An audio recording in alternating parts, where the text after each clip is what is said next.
everyone, it's Janelle from the Career Development Center, just recording a quick video about StrengthsFinder and the debriefing of it after you take the actual assessment. So you probably have taken the StrengthsFinder and it has come back with your top 5 strengths. We want to make sure that we're able to go over those and give you some ideas about what they are and who you are because of those. So I want to start the PowerPoint here and we'll get started. So I hope you can see the young guy with showing his guns. We want to make sure that you have an idea that these are yours. And the words that are displayed up on the screen are some of the words that come back as your top 5. And I want you to look over them and say, yeah, these are pretty simple words.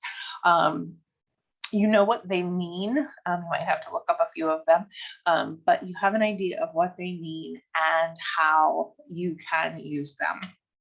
So let's talk about StrengthsFinder and why we brought it to Kutztown and what we want you to use it for. So this is an assessment tool, unlike anything you probably ever took in high school, where it comes back with a 34 strengths. And the top 5 are the ones that you use the most on a daily basis without thinking, without breathing. Now, we did not purchase anything after the top 5. You could go back into the Gallup website and purchase the rest of them. But frankly, what I want to focus on today are your top 5. So bring those out and have them to refer to. I want to go over a little bit of verbiage, some definitions to help you understand where I'm coming from. I use talent and strength interchangeably when I'm talking. I probably shouldn't, but I do. But a strength or a talent is a reoccurring pattern of thought, behavior, feeling that you can do naturally. Rarely do we have to think about doing these things appropriately or using them at all. But you do them without even trying. A strength, on the other hand, is near perfect performance of using these talents. So even just like if you played a sport or an instrument, you knew what your perfect performance would be. You really don't even have to think about perfect performance with strengths because you do them without even thinking. So I want to make sure that we find what your top 5 are. And then I want to make sure that we know what to do with them after we're done defining them. So we brought this to Kutztown a couple years ago. We wanted to find an assessment to help FYS students, and now this has grown into other students, start to create some goals, academic goals, personal goals, and obviously career goals. So we brought this because the output or your top 5 is pretty common sense. You have the definitions of yours in front of you when you have your top 5, and it just makes sense. You're like, oh yeah, that is me. Now, I've definitely had students who have said to me, Janelle, I don't understand where this is, what part of my life this comes from, and it might not be you yet. Or you might not even know that you're doing it. Some students have come back and said, oh my God, Janelle, you're right. I do that on a very regular basis. I just never thought about it. So I want you to look at your top 5 right now.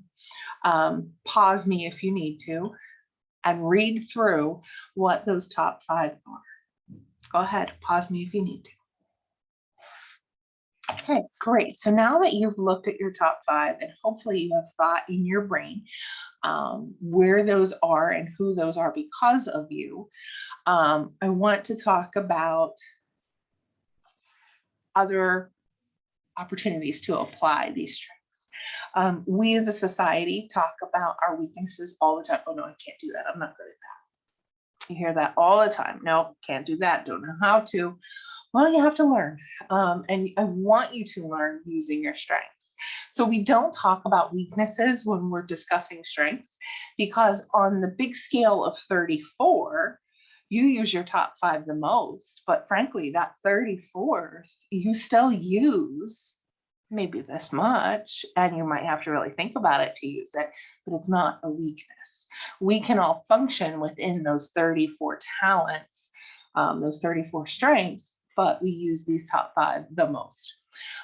So we in career want to look at this from obviously the career side of it. And we want to encourage you to find the major, to find the industry that you want to work in that play up to those strengths.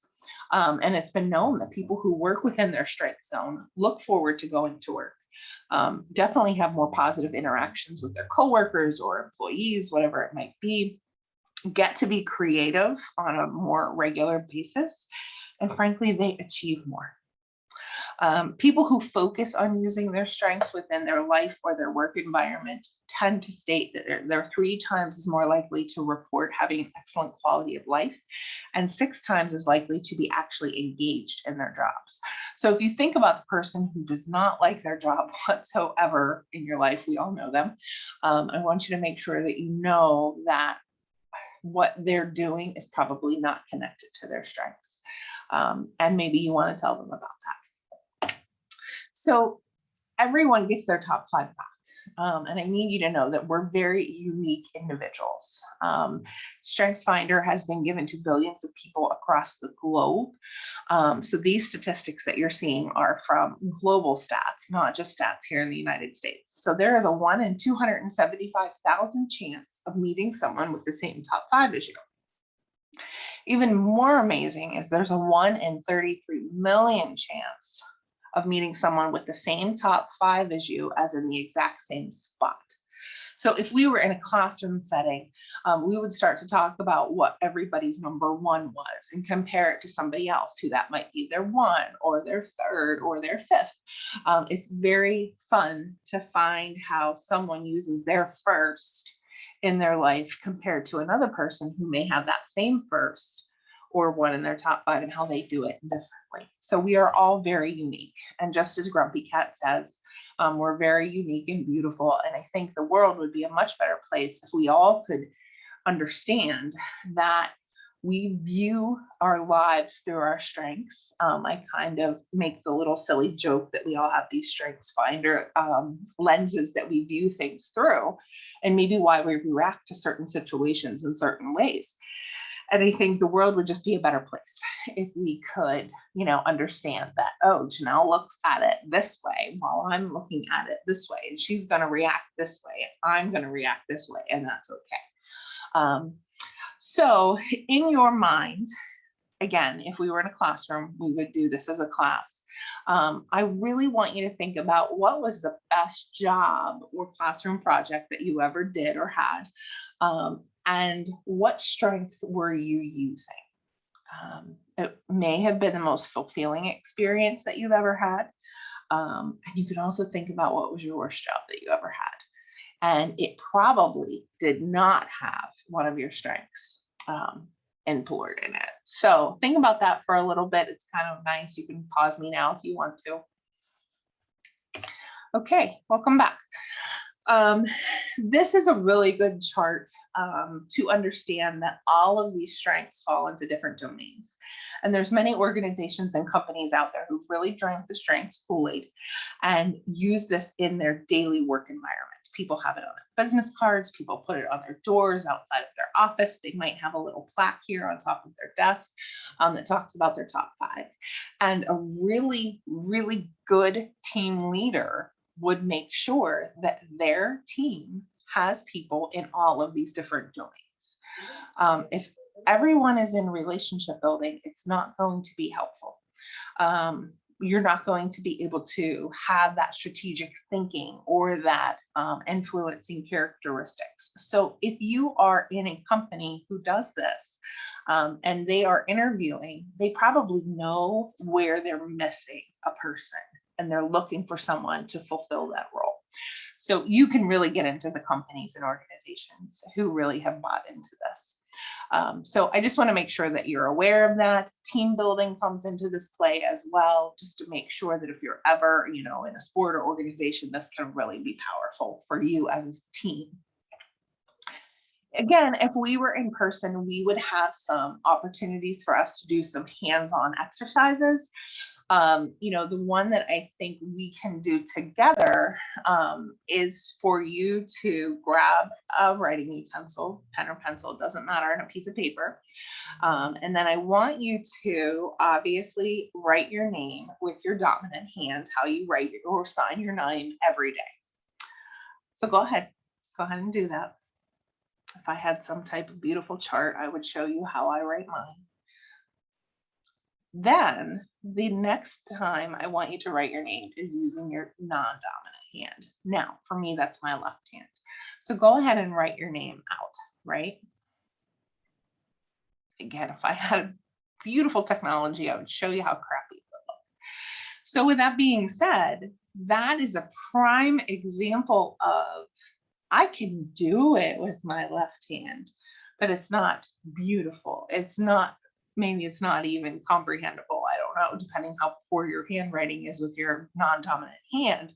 But I want you to see that you can do it. It just needs some refining. So I equate my right hand, which is my dominant hand, to my top 5 strengths, right? I use those on a daily basis. I don't even have to think about it. I don't have to think about how I write the J in my name. It just happens and it flows. With my left hand, there is a lot of, oh my gosh, how do I make the little loopy in the L's in my name? You really have to concentrate. And you might need to practice to make it look really good.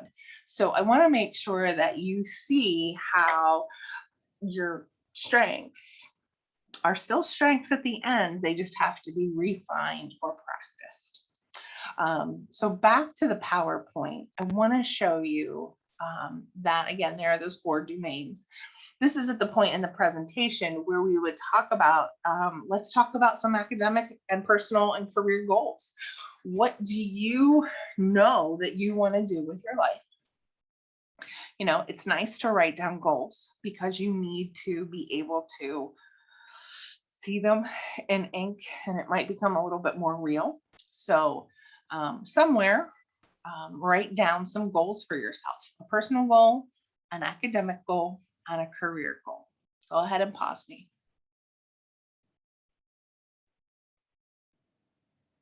Okay, welcome back.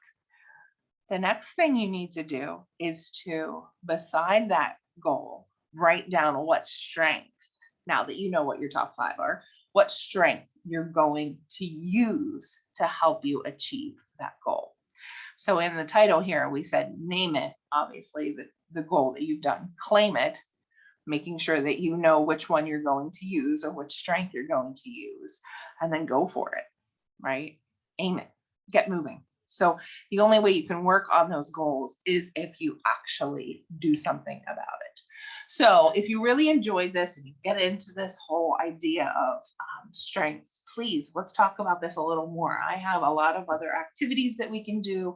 You can find a lot of other stuff out there on the internet, but I want to make sure that you have the opportunity to just hear very quickly what your strengths mean and how you can use them to make goals.